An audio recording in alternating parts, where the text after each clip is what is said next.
Feliz Sabbat a todos. Es bueno estar con ustedes. Y también doy la bienvenida a quienes están con nosotros en línea. Permítanme contar una pequeña anécdota personal. Hace años, cuando yo era pastor del noroeste, visitaba la congregación de Seattle. Estaba preparándome para empezar y el director de cantos estaba listo para anunciarme para el sermón y entonces me di cuenta de que no llevaba conmigo mis lentes de lectura. Yo uso lentes de contacto y necesito lentes de lectura para poder ver de cerca. Con los lentes de contacto puedo ver de lejos, pero no de cerca. Rápidamente le dije a mi esposa, ¿tienes por casualidad unos lentes de lectura? Y ella respondió, los únicos que tengo son estos, y eran morados. Así que no tuve opción sino predicar ese día usando esos lentes morados. Hoy tuve esa misma sensación de angustia cuando metí la mano en mi bolsillo. Ella sigue con sus lentes morados de lectura, pero esta vez los rechacé. Por eso traje mi computadora personal, con la que puedo agrandar las letras y ver mis notas, y por eso la tengo aquí. Es mi sustituto de los lentes de lectura.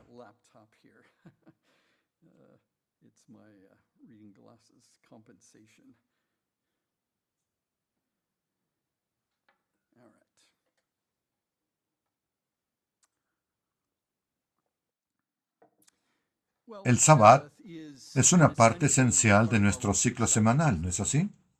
Supongo que cuando pensamos en el Sabbat, lo primero que se nos viene a la mente es el descanso, tomar el día libre, darles a nuestros cuerpos espacio para rejuvenecer y, por supuesto, reunirnos para adorar y aprender acerca de Dios. Aunque otros conceptos también pueden venir a la mente, hay dos patrones vinculados que se establecen en el relato de la creación de Dios en Génesis 1 y 2, y que se repiten una y otra vez. Esos patrones se repiten continuamente a lo largo de la Biblia. Un patrón es el Sabbat como representación de la obra creadora de Dios, de su meta, de lo que Él pretende hacer finalmente. El Sabbat es la culminación de la obra creadora de Dios. Cuando terminó su obra, Él vino a morar con la humanidad en el jardín, para disfrutar la obra de sus manos junto con sus seres creados. Era un entorno pacífico, próspero y pleno, tanto para Dios como para su familia humana. Era un paraíso, una utopía, era el reino de Dios en la tierra. El segundo patrón también surge del relato de la creación y desemboca en el Sabbat. Lo vemos en Génesis 1. El relato comienza con un cosmos en un estado de caos y desorden. Sabemos que Dios no crea nada en ese estado, sino que ese desorden, ese caos y ese vacío, era el resultado de lo que entendemos como pecado y rebelión. Los caminos de Dios producen orden, producen prosperidad, producen gozo y cosas semejantes, pero el pecado y la rebelión contra esos caminos producen un estado de caos, destrucción, vacío, desolación. Esa es la condición del cosmos en Génesis 1. A lo largo del relato de la creación, Dios establece un patrón de 7 días para traer orden y abundancia a partir de ese vacío caótico que surgió a causa del pecado y la rebelión. Este proceso de abordar el pecado y la rebelión queda fijado en un patrón de 7 días, que culmina en este punto máximo, el día de Sabbat, que representa el reino de Dios en la tierra. Estos patrones se repiten luego en toda la Biblia de diferentes maneras, siempre señalándonos el propósito de Dios de rescatar del pecado y de la rebelión a la creación y de restablecer este reino de Dios de tipo edénico en el futuro, cuando sea plenamente instituido. Hoy observaremos estos patrones y exploraremos cómo, de hecho, se repiten a lo largo de toda la Biblia. Al hacerlo, creo que podremos ver cuán esencial es la idea del Sabbat para toda la Biblia. No es simplemente un asunto secundario. El Sabbat es realmente esencial para todo el plan de Dios. Comencemos revisando, como lo hemos hecho en otras ocasiones, la semana de la creación en Génesis 1. La semana de la creación es mucho más que un simple registro histórico día por día de cómo Dios creó nuestro mundo. Podemos abordar Génesis 1 exclusivamente desde una interpretación rigurosamente literal de lo que sucedió, de lo que ocurrió, y si hacemos eso, a veces podemos pasar por alto que existen otras estructuras detrás del texto. Por ejemplo, si ustedes están grabando algo con una cámara de video y quizá están describiendo lo que se está grabando, simplemente lo van a enumerar paso a paso, no van a buscar patrones particulares porque solo están registrando lo que sucedió. Pero si de hecho existen otras estructuras detrás de lo que parece ser simplemente un relato paso a paso, si solo observamos los acontecimientos literales día por día, podemos pasar por alto parte de la estructura, parte de la simetría y parte del propósito que transmite un significado aún más profundo que los simples hechos superficiales de lo que ocurrió. El relato comienza con Dios creando los cielos y la tierra, pero la tierra se volvió caótica, estaba vacía, desolada, una condición que refleja las consecuencias de lo que entendemos como pecado y rebelión. En Génesis 1 y 2 hay dos palabras hebreas, con las que probablemente estamos familiarizados. Génesis 1:2. Tohu y bohu. Tohu significa desorden, caos. Es decir, toman algo que puede estar ordenado como debe estarlo y diseñado para funcionar, y se introduce algo que interrumpe el sistema y el resultado es caos, desorden. Ese es el concepto de tohu. El concepto de bohu es estar vacío, desolado. Esta condición en Génesis 1:2 de este cosmos sin forma, desordenado, caótico, no como debía ser, es como si la creación hubiera colapsado sobre sí misma. También se describe como bohu, este vacío, esta desolación. Cosas que deberían estar allí no están. En los días 1 al 3, lo que vemos es a Dios abordando el tohu o tohu, este caos, desorden que por supuesto es el resultado del pecado. Se encuentra en tres áreas, de modo que los días 1 y 2 y 3 se enfocan en estas áreas. Está el cielo, lo que podríamos llamar el espacio exterior. Está el colapso de la atmósfera. No había atmósfera sobre la Tierra. Ese es el término moderno que usaríamos hoy. La atmósfera esencialmente había colapsado sobre la superficie. Y la tercera categoría en el día 3 es el colapso del mar sobre la tierra seca. No hay tierra seca. Las aguas han ignorado sus límites y hay un colapso completo del agua sobre la tierra. Pero luego, cuando observamos los días 4 al 6, vemos que Dios aborda el otro problema, el bohu. En los primeros 3 días, Dios aborda el desorden, el caos. Ahora aborda el bohu, el vacío, la desolación. Y cada día vuelve a estas tres mismas categorías y llena estos espacios. Retrocedamos. Vamos al día 1. En el día 1, Dios trae la luz y separa la luz de la oscuridad. Ese es un concepto un poco difícil de imaginar para nosotros. Si ustedes entran en una habitación oscura y llevan con ustedes una luz brillante, la oscuridad simplemente desaparece, no se mezcla realmente con la luz. La luz no se mezcla con la oscuridad, simplemente la elimina. Pero lo que se describe aquí es un estado en el que las dos existían juntas, de algún modo mezcladas. Creo que eso es difícil de imaginar para nosotros, porque normalmente pensamos en términos de luz u oscuridad, claridad y oscuridad. Tal vez se pueda pensar en términos de color. Ustedes pueden tomar un blanco brillante y el color negro y si los mezclan obtienen una especie de gris. Y podrían pensarlo como Dios separando el blanco del negro, estableciendo orden en el día 1, abordando este tohu, este desorden completo. Si pasamos al día 4, Dios regresa a ese espacio y lo llena, abordando el bohu con el sol, la luna y las estrellas. Él llena ese espacio en el que ya había establecido orden. En el día 2, Dios separa las aguas de arriba de las aguas de abajo, nuevamente abordando este desorden, este tohu. Y el día correspondiente, el día 5, Dios llena tanto el cielo con aves como el mar con criaturas marinas, abordando el bohu, el vacío, la desolación. En el día 3, Dios separa la tierra del agua, nuevamente abordando el caos, el desorden. Y luego en el día 6, Dios llena la tierra con animales y por supuesto con la humanidad, abordando el bohu, el vacío. Génesis 1 es un relato de Dios tomando el caos, el desorden y el vacío que resultan del pecado y transformándolos en perfección, lo cual vemos reflejado en el día de Sabbat. Además, hay algunas estructuras literarias en el relato. En medio del relato de la creación, que sería el día 4, ustedes tienen los días 1 al 3 y los días 5 al 7. El día de en medio es el 4. En el día 4, Dios se enfoca en marcar los días. Observemos Génesis 1:14. Dice, y dijo Dios, haya lumbreras en la expansión de los cielos para separar el día de la noche y sirvan de señales para estaciones, para días y para años. El día 4 trata del tiempo, de la organización del tiempo. Pero uno de los términos en español, creo, resulta un poco impreciso. Esta palabra estaciones es moed, y significa tiempos señalados. De hecho, esta misma palabra que se utiliza en Levítico 23 para los días santos, los tiempos señalados de Dios. Esta palabra estaciones corresponde a ese término que se utiliza para los días santos de Dios. Ya desde Génesis 1, en los días 1, 4 y 7, tiene que ver con la organización del tiempo. El día 1 trata de la estructura día-noche, día y noche.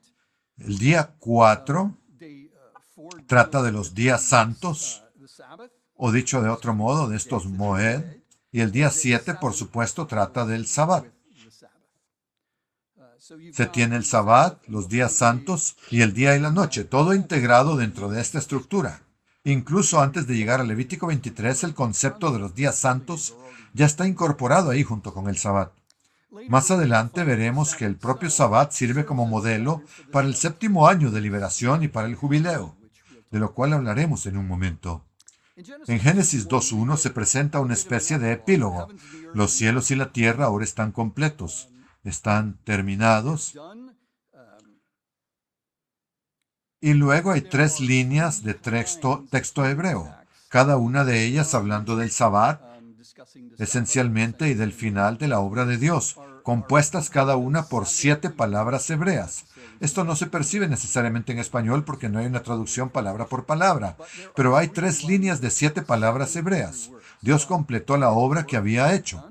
Dios cesó, hizo Shabbat de su obra, y en la tercera línea Dios lo bendijo y lo santificó. Cada una de esas líneas en el texto hebreo tiene 7 palabras. Es una estructura que no se nota con facilidad, pero el número 7 está muy profundamente entretejido en este relato de la creación.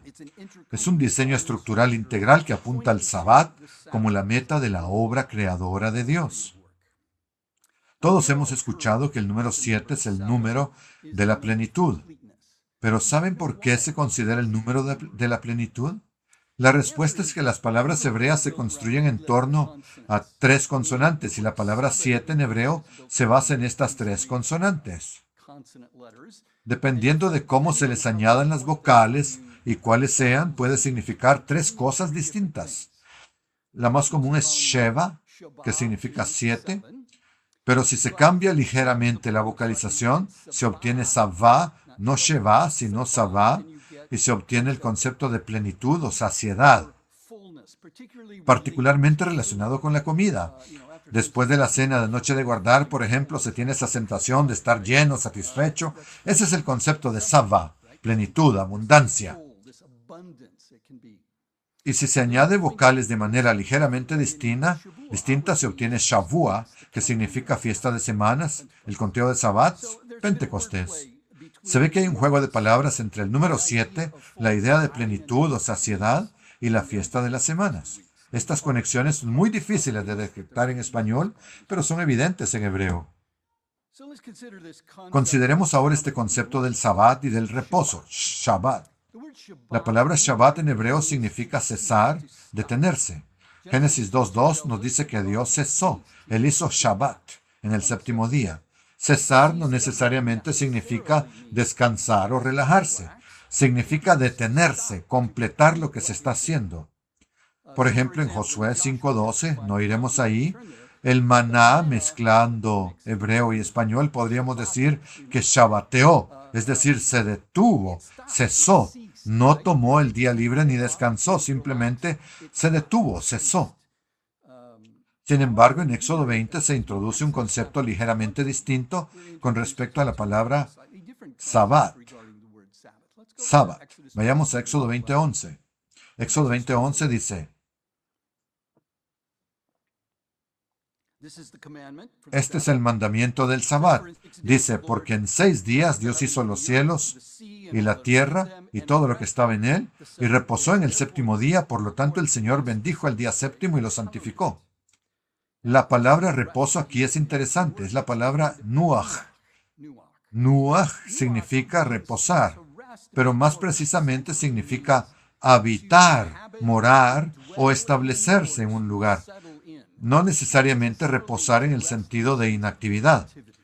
Nuach, por ejemplo, en Éxodo 10:14, describe la plaga de langostas.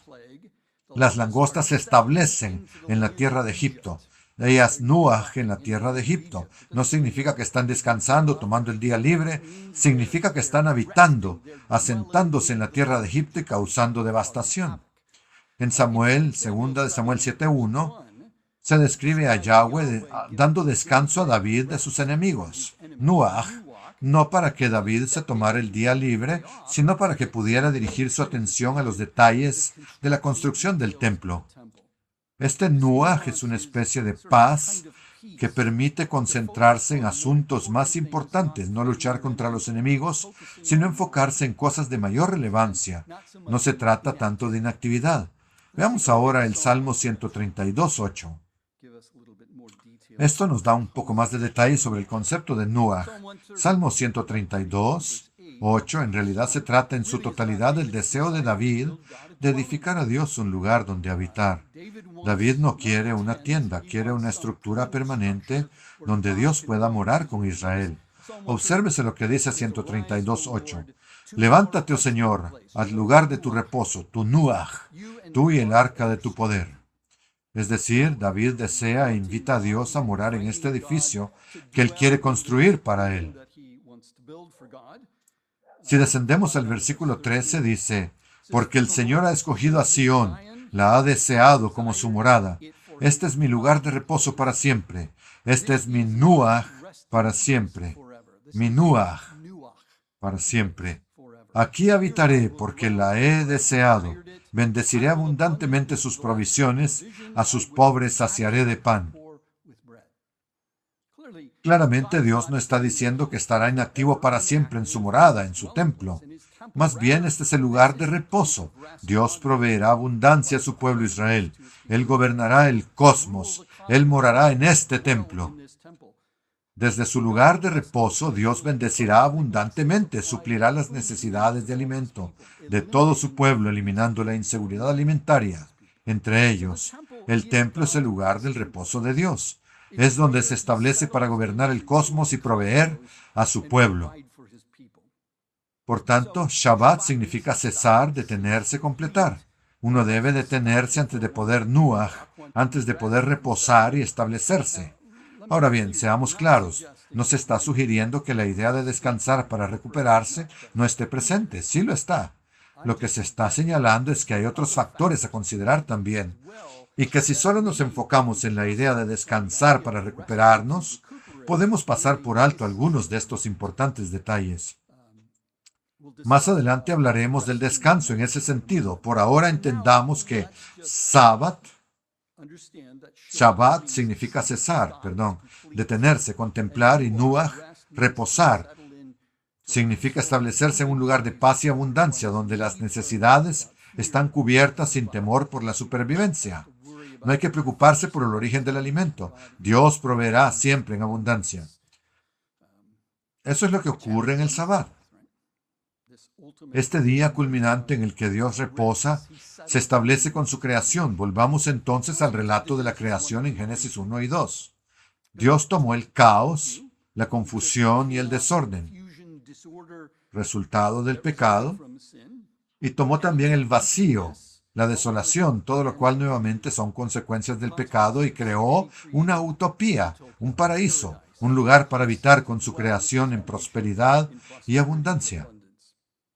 El paraíso está lleno de abundancia. Es el número 7, preparado por Dios, provisto por Dios. Dios bendijo el séptimo día, y si se observan todas las menciones previas de la bendición de Dios en este relato, tienen que ver con abundancia, con provisión.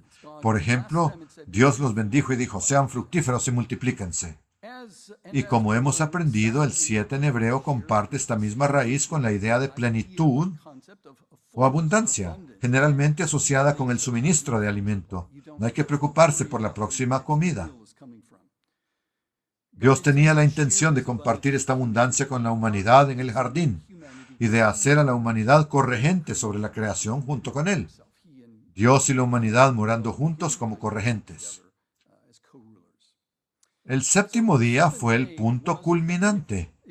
El pináculo fue el día más alto. Es el día en que Dios habitó todo lo que había creado, todo lo que había diseñado, todo lo que había ordenado.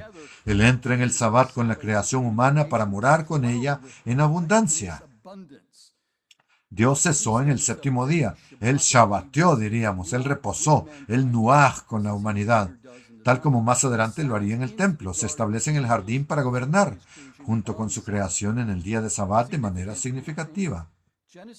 Génesis 2 no registra un final para el séptimo día, eso es significativo, como sí lo hace para los días anteriores. Todos los otros días concluyen con la frase fue la tarde y la mañana, pero no así el sábado. No se registra un final para el sábado.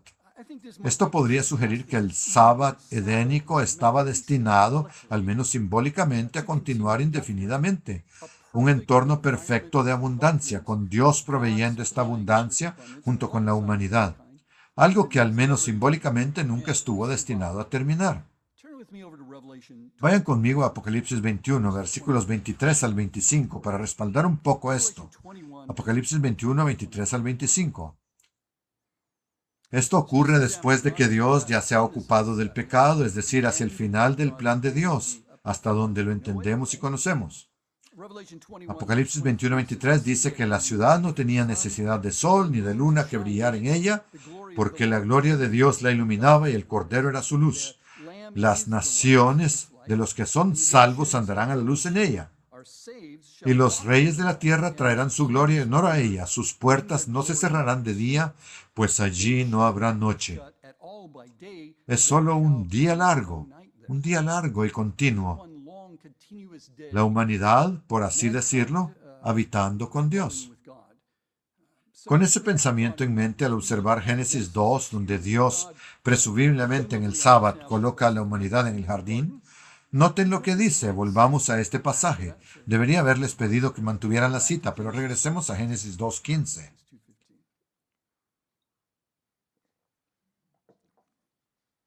Dice, entonces el Señor Dios tomó al hombre y lo puso en el jardín de Edén, para que lo cultivara y lo guardara. Lo puso en el jardín para que lo cultivara y lo guardara. Lo que no es nada obvio en español es que la palabra puso es la palabra nuach. Dios hizo reposar al hombre en el jardín para que lo cultivara y lo guardara. Es la misma palabra que se usa cuando se dice que Dios reposó. Él hizo reposar a la humanidad ahí para que cultivara y guardara el jardín. Si se piensa cuidadosamente en esto, podría parecer una contradicción. ¿Acaso Dios hizo reposar a la humanidad con el propósito de trabajar, de cultivar y guardar el jardín en el sábado? ¿Cómo podría Dios decirles que trabajaran el jardín si debían reposar en el sábado? La respuesta, pienso, es que este entorno es muy distinto que cualquier cosa que ustedes o yo hayamos vivido en nuestra experiencia humana. Cuando Dios hizo Nuach, cuando se estableció después de haber hecho Shabbat, es decir, después de cesar su obra creativa, no dejó de sustentar el cosmos, no dejó de gobernar ni de proveer abundancia. No se detuvo para recuperarse. Dios no necesita eso. Así como su lugar de reposo fue el templo y aún así no dejó de gobernar, lo mismo ocurrió aquí en el Edén. Es interesante notar que Jesús fue condenado porque sanó en el sábado. Y observen su respuesta. Pueden mantener su dedo aquí y ver Juan 5, versículos 16 y 17. Juan 5, 16 dice, por esta causa, los judíos perseguían a Jesús y procuraban matarlo, porque hacía estas cosas en el sábado. Pero Jesús les respondió, mi Padre hasta ahora trabaja y yo trabajo. La actividad de Dios no se detiene en el sábado. Sin embargo, lo que se describe como trabajo en Génesis 2 es particularmente distinto de lo que ocurre después de que pecaron.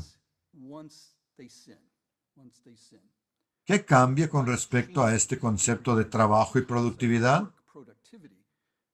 Vayamos a Génesis 3, 17 y 19. Cuando Adán y Eva desobedecieron a Dios, prácticamente todo cambió. Dice Génesis 3:17, y el hombre dijo, por cuanto obedeciste a la voz de tu mujer, y comiste del árbol del cual te mandé diciendo, no comerás de él, maldita será la tierra por tu causa, con dolor comerás de ella todos los días de tu vida.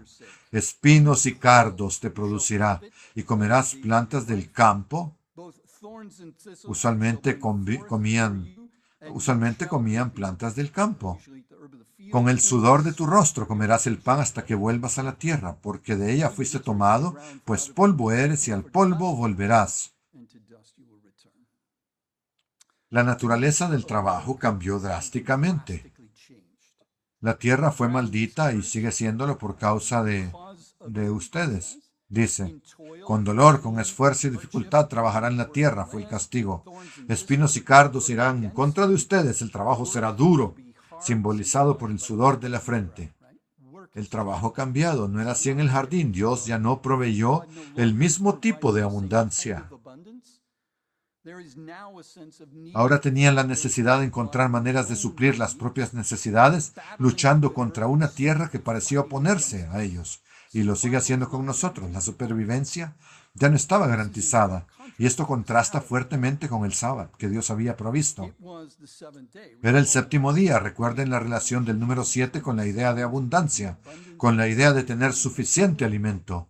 Ellos eran productivos, pero el cultivo del jardín era placentero. La tierra producía abundancia. No era por el sudor de su frente que trabajaban. La tierra cooperaba y Dios proveía la abundancia. Reposaban en el sentido de estar establecidos en un lugar de seguridad donde la tierra producía abundancia en cooperación con ellos sin dificultad ni afán. Sus necesidades y su supervivencia estaban abundantemente suplidas, por lo que Dios les proveía. Era un sistema que funcionaba. Nuevamente podemos pensar en cómo los judíos condenaron a los discípulos de Jesús por arrancar espinas en el Sabbat, una actividad que en ese tiempo se consideraba cosechar. Un punto mayor de contraste está en lo que Dios había provisto en el jardín y en lo que ya no proveyó después. En Edén, Dios proveía con abundancia.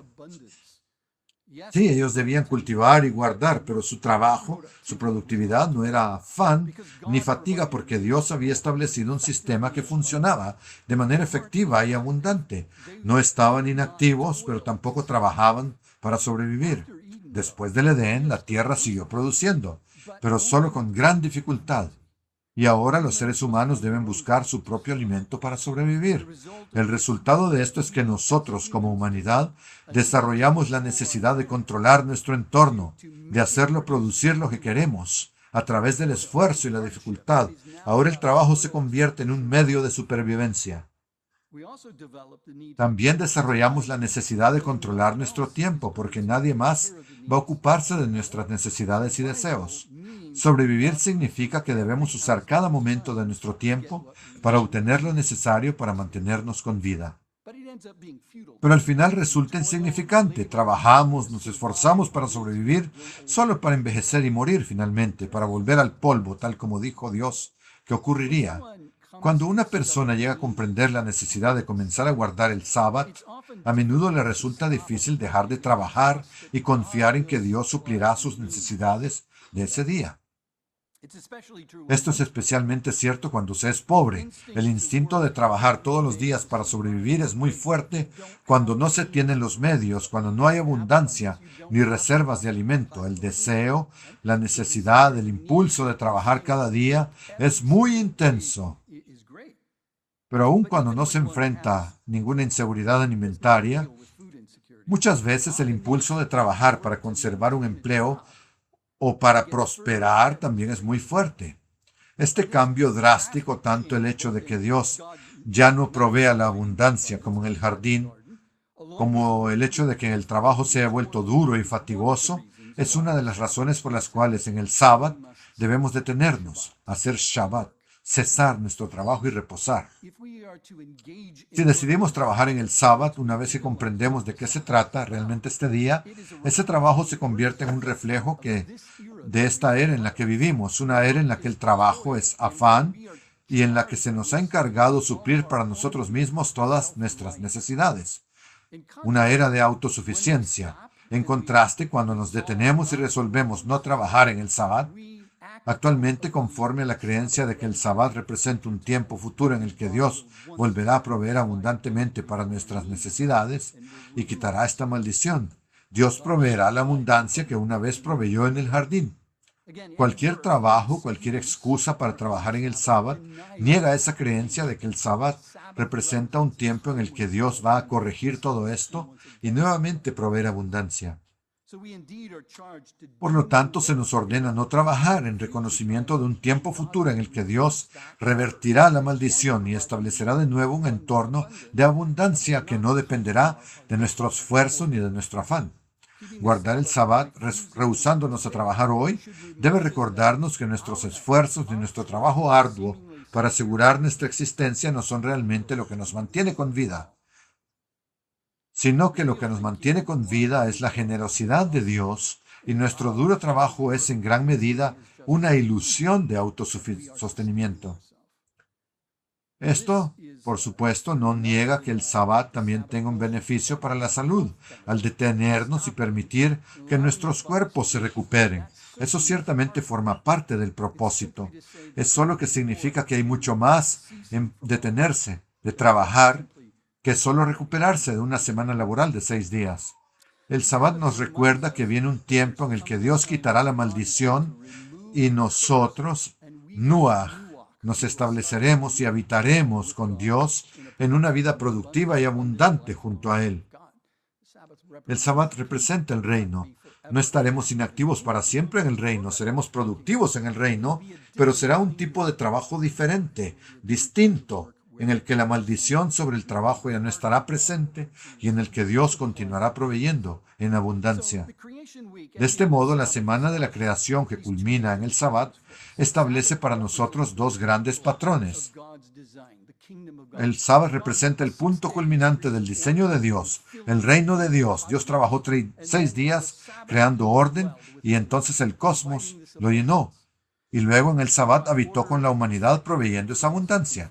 Trajo orden y perfección a partir del caos, la confusión y la corrupción producidas por el pecado, y lo hizo en 7 días, y en el séptimo Dios hizo de Edén su lugar de reposo, habitó con su creación, descansó con su creación, hizo Nuach. El Sabbat representa un día en que en cierto sentido no tiene fin, en un entorno perfecto de abundancia y de relación con Dios, donde el trabajo es fácil, satisfactorio y produce abundancia debido a lo que Dios mismo provee y sostiene. El Sabbat representa la intención creativa de Dios, plenitud, integridad, totalidad. La semana de la creación también establece un patrón de lo que podríamos llamar un recorrido desde los efectos del pecado, el caos y la desolación hacia la perfección. Estos 7 días de creación representan en cierto sentido un camino, una trayectoria que va del caos a la perfección. En términos humanos podríamos decir del pecado y sus efectos hacia aquello para lo cual Dios nos diseñó. El número 7 está fuertemente asociado con esta idea de abundancia, de plenitud. Esta estructura, este recorrido se repite una y otra vez en toda la Biblia y apunta a un futuro séptimo día perfecto de abundancia provista por Dios que nunca llega a su fin. Este patrón refleja la historia humana, la recreación de Dios desde la oscuridad, el desorden, el caos y el vacío causados por el pecado, hacia un día final de perfección, de integridad, de abundancia y de plenitud. La semana de la creación es el modelo de cómo Dios rescata y restaura la humanidad del pecado y de la muerte, culminando en un reino utópico representado por el Sabbat. Así como Dios tomó un mundo destruido por los efectos del pecado, también tiene un plan que llevará a la humanidad por un camino que nos rescata de los efectos del pecado y de la muerte.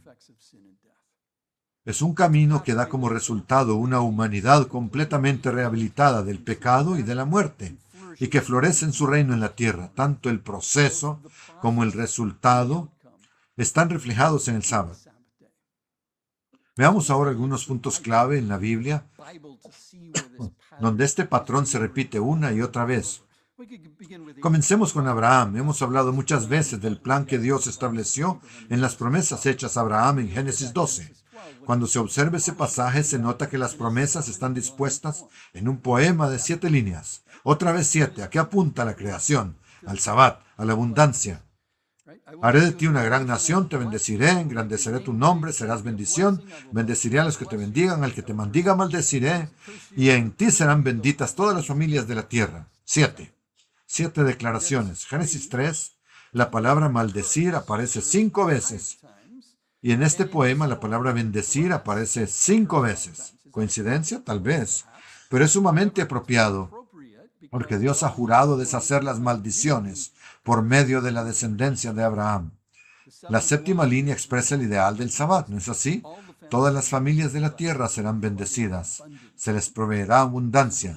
Esto es una restauración de Edén a través de esta familia y de esta descendencia. Podemos avanzar al Éxodo. La descendencia de Abraham, Israel, fue a Egipto y Dios los bendijo y multiplicó hasta ser tan numerosos como las estrellas del cielo. Eso está en Deuteronomio 10:22. Pero Egipto los esclavizó mediante trabajo duro. La palabra hebrea para trabajo es la misma que se usa para esclavitud. La conexión es muy estrecha, es la misma raíz. La relación entre trabajo duro, esclavitud y la maldición que encontramos en Génesis 3 es inconfundible. Dios ejecuta su juicio sobre Egipto mediante 10 plagas. Si se observan con atención, estas revierten de manera sistemática el relato de la creación sobre Egipto. Por ejemplo, Dios trae oscuridad sobre Egipto, mientras preserva la luz para Israel. Está separando, estableciendo orden. Las criaturas acuáticas se multiplican de manera antinatural. Se habla de la creación de criaturas del agua, pero aquí aparecen en cantidades desordenadas. La vegetación es devorada utilizando el mismo vocabulario que corresponde al día 6. Cada plaga puede vincularse con un día de la creación, pero en orden inverso. Es un retorno de Egipto a un estado de caos, de tohu y bohu, mientras Dios protege a su pueblo con luz, seguridad y abundancia. Éxodo 14:20. Vamos ahí. Éxodo 14:20. Dice que se interpuso entre el campamento de los egipcios y el campamento de Israel. Se trata de este pilar que aparece entre ambos. Se trata de, para unos era nube y oscuridad para los egipcios y daba luz de noche al otro, a Israel. De modo que los unos no se acercaron a los otros durante toda la noche. Dios estaba separando la luz de la oscuridad. Luego, en el Mar Rojo, Dios divide nuevamente la luz de la oscuridad entre los campamentos. Su espíritu, que en hebreo también significa viento, se mueve sobre las aguas del Mar Rojo y las separa para que parezca tierra seca. Todo esto hace eco del patrón de la creación. Los representantes de Egipto terminan muriendo en las aguas y en la oscuridad, mientras Israel experimenta un recorrido hacia el 7º día, la tierra prometida, el reino de Dios. Aquí vemos una especie de deconstrucción de Egipto, una deconstrucción del relato de la creación aplicada a Egipto, cuyos representantes mueren en las aguas caóticas y en la oscuridad. Israel, en cambio, vive un camino hacia el 7º día, hacia la tierra prometida, hacia la abundancia que Dios desea darles. La tierra prometida debía ser una reconstrucción de Edén, con el propósito de formar a Israel como el sacerdocio de Dios. Dios les proveería una tierra, abundancia, y supliría sus necesidades dentro del pacto que establece con ellos. Cuando Israel canta el cántico de Moisés, vuelven a aparecer referencias al Sabbat. Éxodo 15:17 dice: los introducirás y los plantarás en el monte de tu heredad, en el lugar, oh Señor, que has preparado para tu morada, en el santuario que tus manos han establecido. Las ideas de plantar y de monte son referencias claras a Edén. Hay ideas aquí claras. Plantar. Israel en la tierra está destinado a ser una recreación de Edén, con Dios habitando entre ellos y enseñándoles lo que necesitan para convertirse en sus representantes. de modo que por medio de ellos todas las familias de la tierra fueran bendecidas. Todo esto ocurre, claro, en el contexto de los 7 días de los panes sin levadura. Cada Pascua y cada celebración de los panes sin levadura vuelve a significar esta liberación del trabajo esclavo y el camino hacia el ideal del Sabbat, la tierra prometida, el reino de Dios. Es un rescate de la muerte y de la esclavitud. Las dos formulaciones del mandamiento del Sabbat destacan estos dos aspectos. Vamos a ver Éxodo 20:11. Éxodo 20:11. Dice, porque en 6 días el Señor hizo los cielos y la tierra, el mar y todo lo que hay en ellos, y reposó en el 7º día. Por eso el Señor bendijo el día del Sabbat y lo santificó. Aquí se nos recuerda que Dios Nuach, es decir, que se establece y habita en el Sabbat. Él lo hizo santo mediante su presencia. Después de haber creado orden y abundancia a partir del caos y el desorden que resultaron del pecado. Vamos ahora al mandamiento complementario en Deuteronomio 5:15. Deuteronomio 5:15.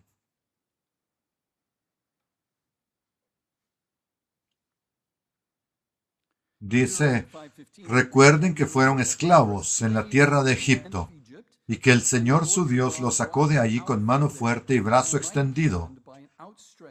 Por eso el Señor su Dios les mandó guardar el día de Sabbat.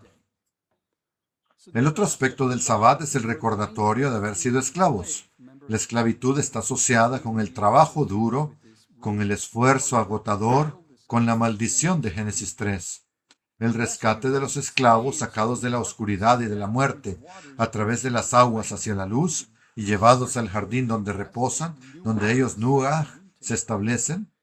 El Sabbat vuelve a representar esta intención creativa, el propósito de Dios de llevarlos a un lugar como Edén.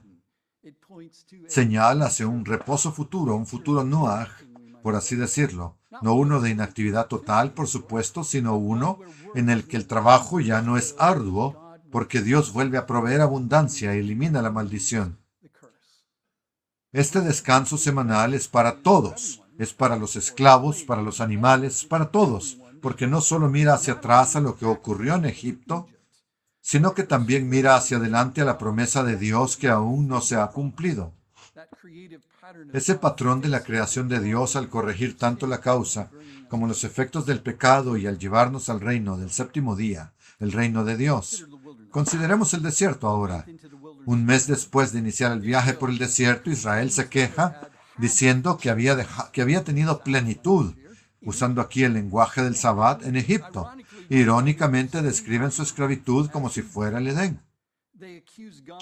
Acusan a Dios de haberlos sacado de la abundancia, en lugar de reconocer que de hecho Él los estaba conduciendo hacia un verdadero Sabbat, un descanso lleno de abundancia.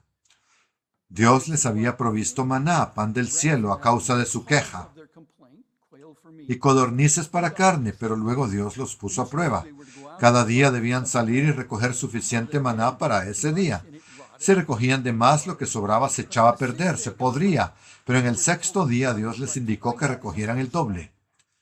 Esta vez el excedente no se echó a perder, sino que suplió sus necesidades en el Sabbat. En el Sabbat no debían salir a recoger, sino confiar en que Dios supliría lo que necesitaban para sobrevivir, proporcionando la abundancia que Él había dado en el Sabbat en el Edén. Si se piensa en esto, en el desierto ciertamente no hay abundancia de alimento, ni de nada. Hay escasez.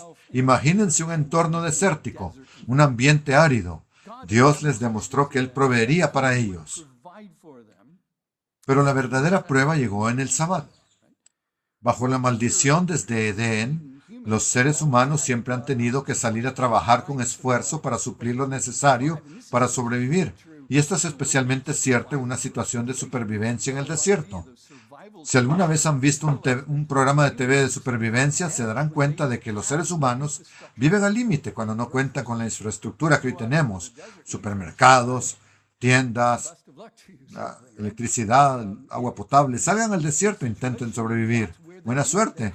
No es una buena situación. Y ahí es donde ellos se encontraban. Tenían que confiar en que Dios supliría lo que necesitaban, dejar de recoger en el Sabbat. especialmente en ese entorno del desierto, y eso requería confiar en Dios. Haría lo que Él hizo en el jardín. Él supliría en abundancia para ellos.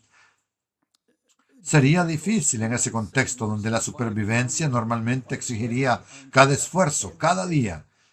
Detenerse y confiar en que Dios supliría lo suficiente requería fe.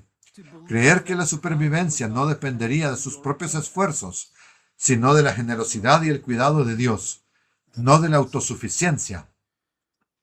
Conviene señalar, creo, que después del Edén, no todo aspecto del trabajo es esfuerzo penoso. No debemos exagerar ese punto. Muchos tienen carreras que aman, van a trabajar y disfrutan lo que hacen. Pero todos hemos tenido momentos en la vida en los que el trabajo es de hecho un esfuerzo penoso, difícil, cuando las cosas no funcionan como deberían. Surgen frustraciones, cuando las cosas se vuelven difíciles, y uno se pregunta por qué las cosas no simplemente funcionan. Todos hemos estado en esa situación. Para muchos que no tienen el privilegio de una carrera que disfruten cada día de trabajo, es un esfuerzo difícil. Difícil levantarse por la mañana, hacer lo que no les gusta. Es trabajo duro. Somos llevados de regreso a la creación. Los días estaban marcados por Dios, quien señalaba lo que era bueno, pero en el sexto día Dios dice que era muy bueno, y aquí en el desierto proveía una doble porción para suplir en el séptimo. El Sabbat tiene como propósito sacarnos por un día de los efectos del pecado y de la muerte y recordarnos lo que Dios está creando, lo que está en proceso de crear, lo cual sigue el modelo de la semana de la creación en la que Dios nos devolverá una abundancia semejante a la del Edén. Nos restaurará del caos al paraíso. El Sabbat para ellos en ese momento consistía en confiar en que Dios supliría sus necesidades como lo había hecho en Edén al principio y como lo hará en el futuro cuando este día se cumpla plenamente en el reino de Dios. Cuando Israel llega al Sinaí, Dios entra en una relación de pacto con ellos, y la primera y más importante provisión de este pacto fueron, por supuesto, los 10 mandamientos, las 10 palabras. El mandamiento del Sabbat se encuentra en el corazón de ese pacto dado en el Sinaí.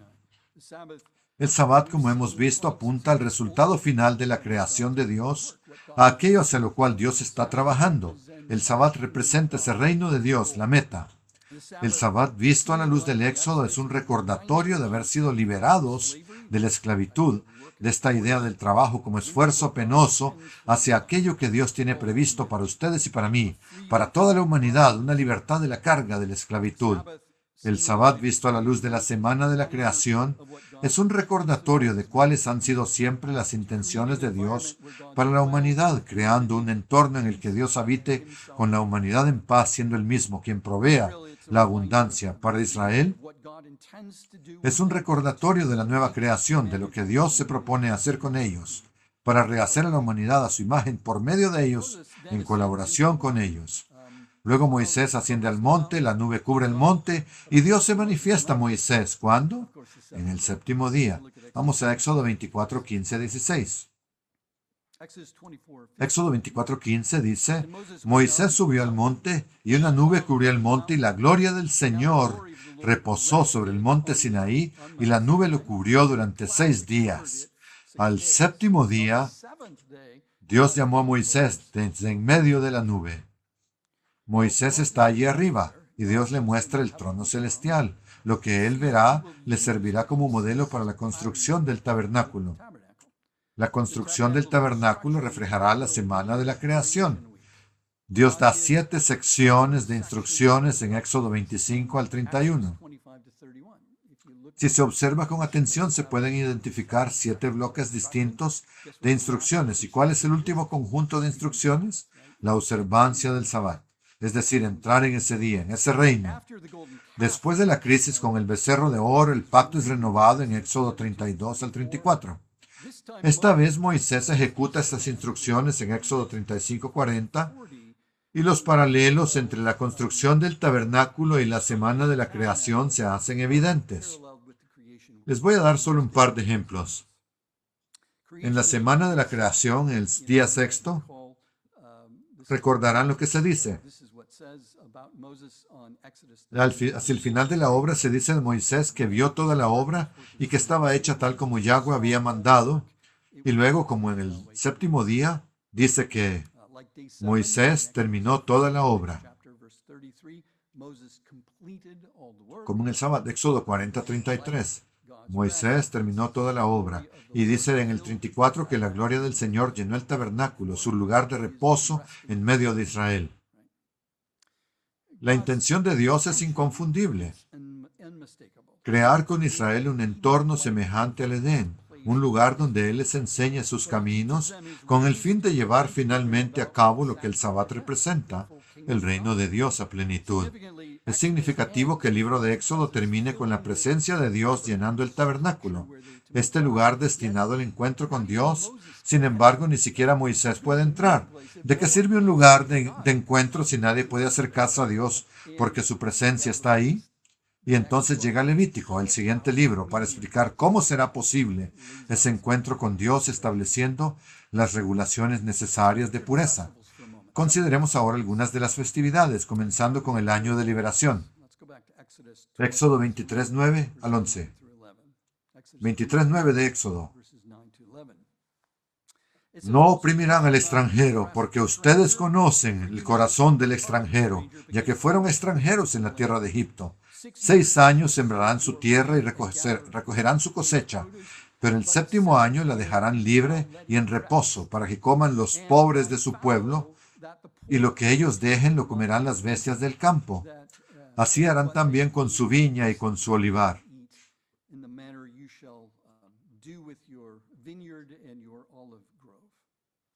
La expresión dejarla descansar no utiliza aquí la palabra nuach. Se emplea una palabra distinta, la palabra para liberación, como cuando se libera a un esclavo de la esclavitud. Recordemos que la palabra trabajo es la misma que se usa para esclavitud. Cuando se trabaja en la tierra bajo esta condición, se la hace servir al ser humano. En Edén, la tierra suplía abundantemente las necesidades gracias a lo que Dios había establecido. Pero bajo la maldición, la tierra produciría espinos y cardos y debía ser sometida con esfuerzo y dificultad. Pero cada séptimo año, la tierra debía ser liberada de esta esclavitud. Y el pueblo debía confiar en que por medio de Dios, la tierra supliría no solo sus propias necesidades alimentarias, sino también la de los pobres y la de los animales. Dios se encargaría de que produjeran abundancia. Una vez más, el concepto de Sabbat, de 7 y de abundancia. Uno de los puntos centrales aquí es la confianza en que la tierra produciría. No era fácil confiar en esto, así como no era fácil para Israel en el desierto confiar que Dios proveería en el Sabbat y que no debían salir a recoger maná en el Sabbat. Así, en el séptimo año se liberaba a la tierra del control humano, de su esclavitud, y durante todo un año se confiaba en que Dios haría lo que hizo en Edén, suplir con abundancia. Eso requiere mucha fe. Confiar en que Dios va a hacer esto durante todo un año, no un día, un año. La tierra de Edén no era esclava de ellos, pero producía abundantemente. Y así, cada séptimo año en Israel, Dios dijo que Él se encargaría de que esto sucediera. Esta era la promesa de Dios siempre que ellos lo obedecieran. Deuteronomio entonces amplía el séptimo año para incluir la liberación de todas las deudas y de los esclavos. Deuteronomio 15:1, 12 al 15. Dado que en aquella sociedad la deuda conducía a la esclavitud, era una economía y una cultura distintas de las actuales, esta liberación refleja la acción de Dios en el Éxodo. Él liberó a los esclavos. Estos esclavos liberados debían ser provistos generosamente, con la abundancia que Dios había dado en el séptimo año para que no cayeran de inmediato nuevamente en la esclavitud. Así como el Sabbat semanal es un recordatorio de que Dios liberó al pueblo de la esclavitud con el propósito de conducirlo a un estado de Sabbat semejante al Edén, así también lo era el séptimo año de liberación. Cada uno de estos esquemas refleja el modelo original que vemos en el relato de la creación. Es Dios mismo lidiando con los efectos del pecado, trayendo orden y abundancia donde había oscuridad, caos y confusión, y llevándolos hacia un ideal de Sabbat de abundancia y plenitud provistas por Dios. La deuda y el resultado de la esclavitud no siempre están directamente asociados a un pecado específico. Si alguien estaba endeudado porque hubo una hambruna o una plaga que arruinó la cosecha, no era necesariamente por haber pecado, pero el pecado es la razón por la que el mundo funciona de esa manera. Si la humanidad no hubiera pecado, no estaríamos lidiando con este tipo de realidades. Los tiempos señalados por Dios, establecidos en el día cuarto para marcar las festividades, se desarrollan en Levítico 23 en, claro está, 7 secciones. El patrón del 7 los impregna a todos. La Pascua se celebra el día 14, 7 por 2. 7 días de panes sin levadura. Pentecostés se cuenta a partir de 7 sabbats. Las fiestas de otoño caen en el séptimo mes. Cada una apunta de nuevo a este esquema del sabbat, a esta idea de culminación, de provisión divina, de abundancia. Vamos ahora a Levítico 25, el jubileo. Levítico 25, 8 al 13.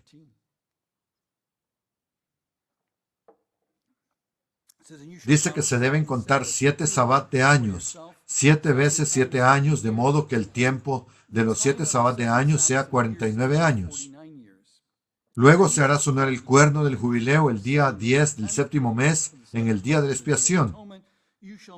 Se hará resonar el cuerno por toda la tierra, se consagrará el año 50 y se proclamará liberación en toda la tierra para todos sus habitantes. Será jubileo para ustedes, y cada uno volverá a su posesión y cada uno volverá a su familia. El año 50 será jubileo para ustedes. En él no sembrarán ni segarán lo que crezca por sí mismo, ni recogerán las uvas de la vid no cultivada, porque es jubileo. Es jubileo. Será santo para ustedes. Comerán lo que el campo produzca. En el año del jubileo cada uno volverá a su posesión. El jubileo termina siendo un super sabbat, un super sabbat, uno elevado al máximo, una especie de sabbat intensificado.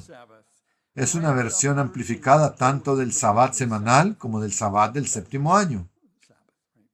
Después de 7 séptimos años, habiendo hecho todo lo que normalmente se hacía en un séptimo año, el año siguiente era un año adicional, era un año de liberación.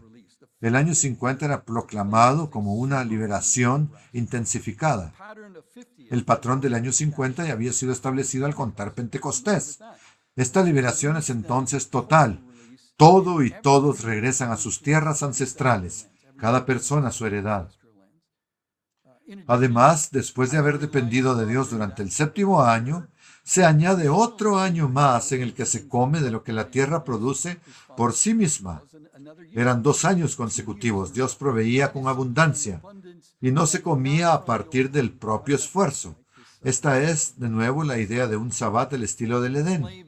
Los esclavos ya habían sido liberados en el séptimo año previo. Pero en el jubileo todo y todos son liberados. La libertad es el término hebreo para liberación.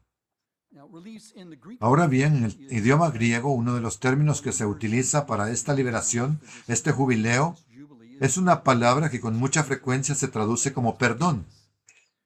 Cuando Jesús habla de su sangre derramada para el perdón de los pecados, se trata de este mismo término. Liberación asociado con el jubileo. Se trata de ser liberados de la deuda, de la obligación. Aunque el séptimo año y el jubileo se centran en el perdón financiero y en la liberación de las obligaciones de la esclavitud, existe una conexión inconfundible con otros tipos de deudas y obligaciones. Un año de liberación implica no solo el perdón financiero de las deudas, sino todo tipo de perdón, de liberación. Forma parte de esta red del sabbat, que nos remite constantemente a la creación, a este esquema de Dios, creando un paraíso a partir del caos que surgió del pecado, llevándolo todo hacia una especie de día perfecto. Levítico 26 es el capítulo que expone tanto las bendiciones del pacto como las maldiciones del pacto. Obsérvese Levítico 26, 5.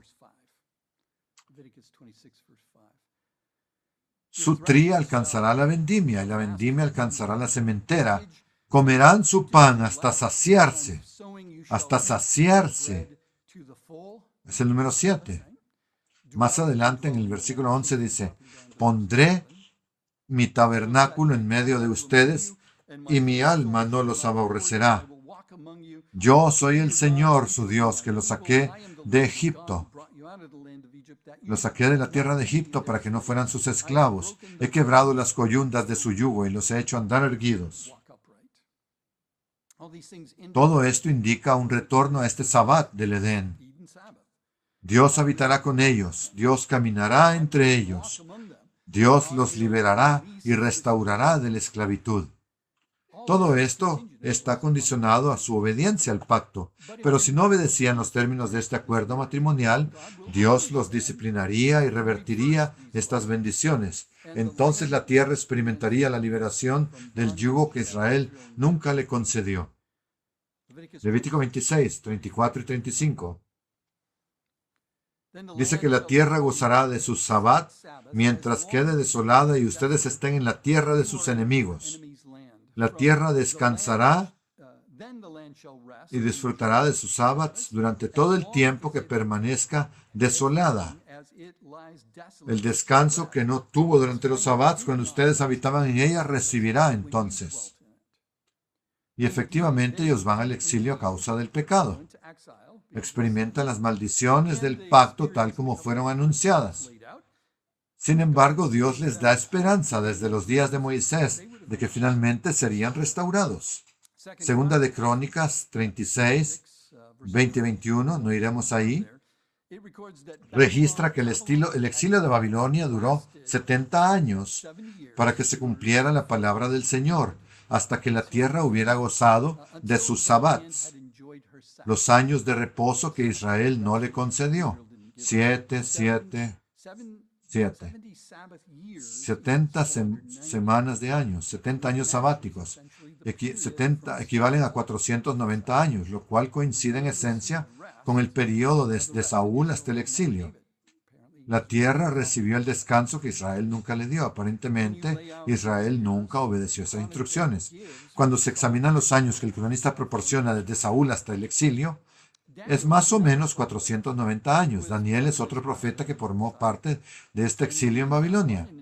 Mientras vivía allí, en Daniel 9, Daniel estaba leyendo al profeta Jeremías, donde Dios había dicho que el exilio duraría 70 años y que cuando el pueblo clamase a él y confesara sus pecados, al final de ese periodo Dios pondría fin al exilio y los restauraría. Daniel 9 habla de la oración de Israel, de Daniel, de la confesión del pecado de su pueblo y de su súplica para que Dios actuara conforme a la promesa. Vamos a Daniel 9, 24. Sin embargo, Gabriel se le aparece y le indica que hay algo más en la historia. Daniel 9, 24. Dice, 70 semanas están determinadas sobre tu pueblo y sobre tu santa ciudad para terminar la transgresión. Es decir, las transgresiones continúan, no han cesado. Tomará tiempo para que llegue a su fin. Para poner fin al pecado, para expiar la iniquidad, para traer justicia eterna, para sellar la visión y la profecía y para ungir al Santísimo.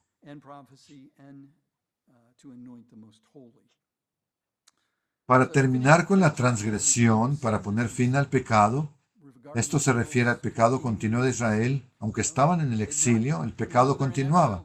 No había cesado y seguiría por un periodo de tiempo. Para hacer reconciliación por la iniquidad, es decir, para expiar el pecado aún no había sido plenamente tratado ni perdonado, para traer justicia eterna, para establecer un orden que conduzca a una justicia permanente, para sellar o completar la visión profética, es decir, llevar a cumplimiento todo lo que había sido anunciado, y para ungir al Santísimo, lo cual es claramente una referencia a Cristo el Mesías.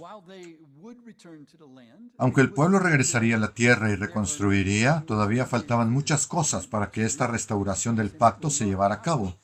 No sucedería sino hasta después de 70 veces 7 años, o sea, 490 años. Isaías añade más a esta comprensión del futuro, de este sabbat venidero, por decirlo así.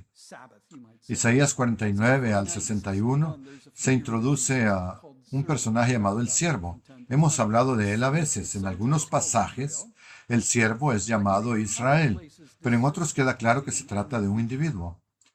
Este siervo hace expiación por los pecados del pueblo. Es llamado por Dios para traer de vuelta a Israel, para restaurar la relación del pacto. El siervo es un representante de Israel enviado para restaurar esa relación. Isaías 61, vamos ahí.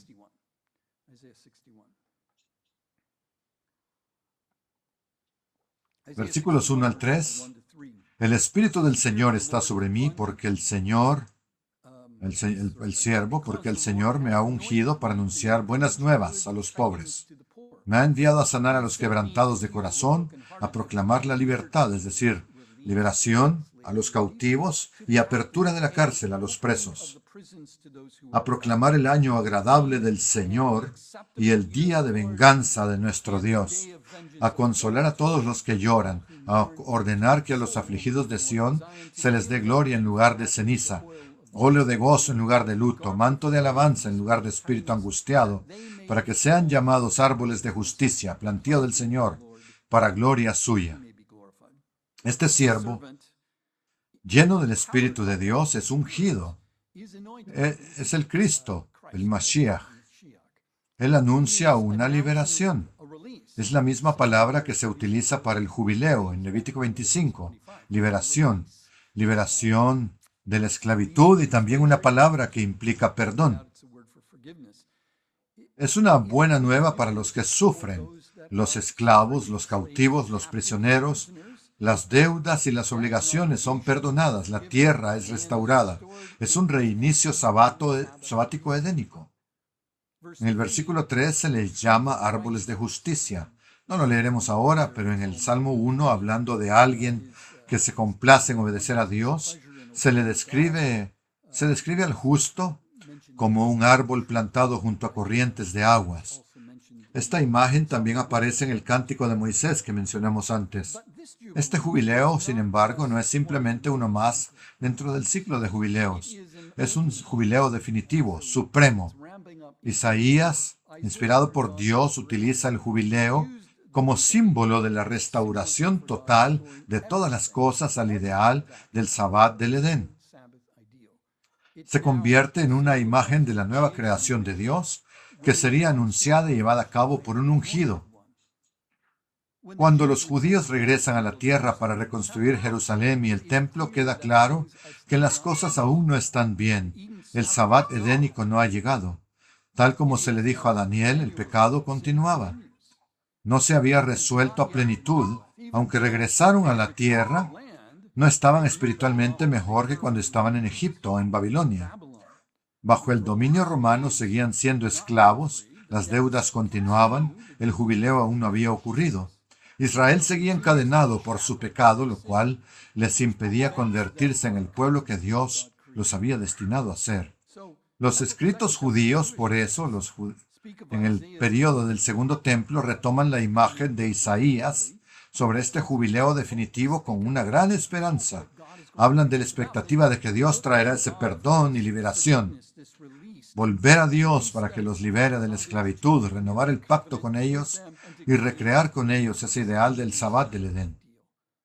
El jubileo, el Sabbat de Sabbats, llegó a convertirse en el símbolo de una esperanza futura hacia la cual todo apuntaba, remontándose hasta Génesis 1, este Sabbat del Edén. La tierra prometida apuntaba hacia eso, el templo, como un microcosmos del Edén, apuntaba hacia él.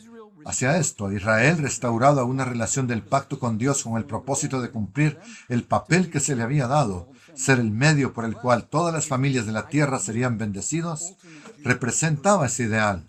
Este jubileo definitivo, una liberación del pecado, del exilio y de las deudas, por medio del siervo ungido que proclame ese jubileo, esa liberación sabática, un retorno a este ideal del Sabbat del Edén.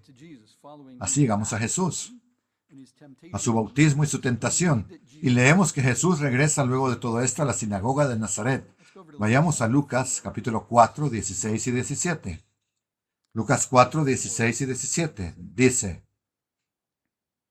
Vino a Nazaret, donde se había criado, y conforme a su costumbre, entró en la sinagoga el día del Sabbat, y se levantó a leer, y se le dio el libro del profeta Isaías. Y habiendo abierto el libro, halló el lugar donde estaba escrito: Todo esto, por supuesto, ocurre en Sabbat, como cabría esperar. Y eso hace que lo que se lee sea aún más significativo cuando se entiende este patrón del Sabbat. Leamos ahora el texto que sigue. El Espíritu del Señor está sobre mí por cuanto me ha ungido para anunciar buenas nuevas a los pobres. Me ha enviado a sanar a los quebrantados de corazón, a proclamar liberación a los cautivos y vista a los ciegos, a poner en libertad a los oprimidos, a proclamar el año agradable del Señor. Entonces cerró el libro, lo devolvió al asistente y se sentó. Y los ojos de todos los que estaban en la sinagoga estaban fijos en él y comenzó a decirles, hoy se ha cumplido esta escritura delante de ustedes. Esto proviene, claro, de Isaías 61, el pasaje que habla del jubileo definitivo, del Sabbat definitivo. Esto es lo que los judíos de aquel tiempo estaban esperando, a lo que estaban anhelando. Esperaban que Dios, por medio de un ungido, trajera a cumplimiento este jubileo definitivo del que Isaías había hablado. Este jubileo incluiría la restauración de Israel a una relación de pacto, preparándolos para cumplir su papel dentro del plan de Dios. Eso es lo que habían estado esperando, generación tras generación, siglo tras siglo, imperio tras imperio. Jesús no fue enigmático. Él dijo que había venido a iniciarlo. Es una afirmación extraordinariamente audaz. No hay duda alguna sobre lo que quiso decir. No era un mensaje oscuro ni velado. Era una declaración directa y contundente afirmando que él inauguraría el Sabbat edénico de Dios, la restauración definitiva. La palabra libertad aquí es el término griego apomi, que es la palabra que la Septuaginta utiliza para jubileo definitivo, y también el principal término que se traduce como perdón. Lo que Jesús dijo aquí, Isaías 61, tiene una discrepancia. Hay una frase que se inserta de Isaías 58, poner en libertad, liberar a los oprimidos. Esta era una forma común de vincular dos pasajes. Para comprender plenamente lo que Jesús está proclamando es necesario considerar ambos textos. Isaías 58 trata principalmente sobre el ayuno, la expiación y el Sabbat. La expiación en Israel era esa purificación anual del pecado, mediante la purificación del tabernáculo con sangre y la transferencia simbólica del pecado de Israel. La expiación representaba que Dios quitaba el pecado para poder seguir morando con su pueblo. El Sabbat es el símbolo del objetivo final de Dios para la humanidad, morar con la humanidad en un entorno tipo Edén. Pero Isaías 58 es también una acusación contra Israel. Si vamos allí a Isaías 58 y leemos versículos 6 y 7, dice, ¿no es más bien el ayuno que yo escogí, desatar las ligaduras de impiedad, soltar las cargas de opresión y dejar ir libres a los quebrantados y romper todo yugo? ¿No es que partas tu pan con el hambriento y a los pobres errantes albergues en tu casa, y cuando veas al desnudo lo cubras y no te escondas de tu propia carne?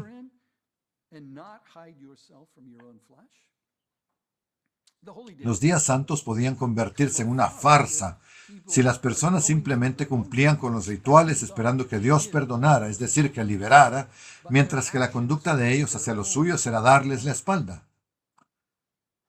Por eso Jesús añade una línea de Isaías 58 a su cita de Isaías 61 para introducir este pasaje en la idea del jubileo, liberar a los oprimidos. Si se lee Isaías 58 completo, se encuentran muchas alusiones al relato de la creación, al éxodo y al ideal del Sabbat edénico. Esto es lo que Jesús está diciendo que viene a establecer. Detengámonos un momento en esta idea de liberación. Afimi en griego. Este es el término principal para jubileo en la Septuaginta, liberar de la esclavitud, de la opresión, del hambre, de la falta de hogar, de la ocupación militar, de las deudas, pecados, esclavitud y corrupción, y de las fuerzas espirituales que se oponen a Dios. El exilio de Israel fue consecuencia del pecado y la desobediencia. Fueron sometidos a potencias extranjeras y perdieron temporalmente su lugar como pueblo escogido de Dios. La esclavitud física, ya fuera en Egipto, Asiria, Babilonia, Persia o Roma, es solo simbólica de una esclavitud mucho mayor, la esclavitud a los poderes que empujan hacia el pecado y que producen muerte. La muerte es simplemente el resultado final de la corrupción física, incluidas las dolencias corporales que todos padecemos. Todas estas cosas están interconectadas, el pecado con la muerte con las enfermedades físicas. El pecado crea una deuda que finalmente se paga con la muerte. Y la muerte viene acompañada de todo tipo de problemas físicos que eventualmente se presentan. Lo que se necesita es una liberación definitiva de todas estas deudas, un jubileo supremo, un superjubileo. Después de que Jesús hace esta afirmación en la sinagoga, si continuamos leyendo, se observa que sale y hace lo que cabría esperar. Sana a un hombre con una enfermedad de la piel. Luego aparece un paralítico que se acerca pidiendo ser sanado y la respuesta de Jesús es: tus pecados han sido perdonados, has sido liberado. ¿Qué tiene que ver la liberación de los pecados con la sanidad? Toda dolencia física se remonta en última instancia al pecado. Si nunca hubiera habido pecado entre la humanidad, no existirían las enfermedades físicas. Al liberarlo Jesús de los efectos del pecado, lo sana. Los efectos del pecado lo habían mantenido cautivo, incapaz de moverse. Era una forma de esclavitud, una deuda con esta era mortal, y Jesús lo liberó de ella. Eso es el jubileo, ese es el 7º año de liberación, eso es el Sabbat. Cuando Jesús y sus discípulos arrancaron espigas en el Sabbat, los fariseos los condenaron por cosechar, pero Jesús señaló el ejemplo de David al comer los panes de la proposición, los 12 panes que simbolizaban en el tabernáculo y en el templo que Dios provee abundancia, un pan por cada tribu de Israel. Es decir, provisión abundante, alimento para Israel en la tierra prometida. ¿Cómo podía negarse ese símbolo de abundancia divina de alimento al propio pueblo de Dios fuera de la puerta del tabernáculo cuando tenían hambre? Por eso Jesús se declaró Señor del Sabbat en ese lugar. Porque el Sabbat representa lo que Él vino a llevar a cabo. Por supuesto que es Señor del Sabbat. Eso es lo que Él vino a establecer, lo que el Sabbat simboliza, ese día de perfección. Las sanidades de Jesús en Sabbat, como la del hombre con la mano seca, demostraron esto aún más. ¿Qué actividad podría ser más apropiada en Sabbat que liberar a alguien de la opresión, restaurarlo a la vida y a la libertad de los efectos del pecado y de la muerte?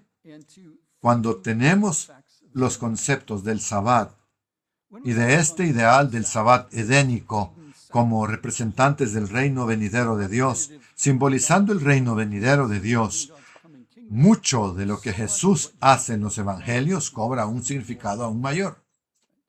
En Mateo 11, 28 al 30, después de demostrar el reino mediante sus enseñanzas y sus sanidades, Jesús hace una invitación notable. Dice Mateo 11, 28,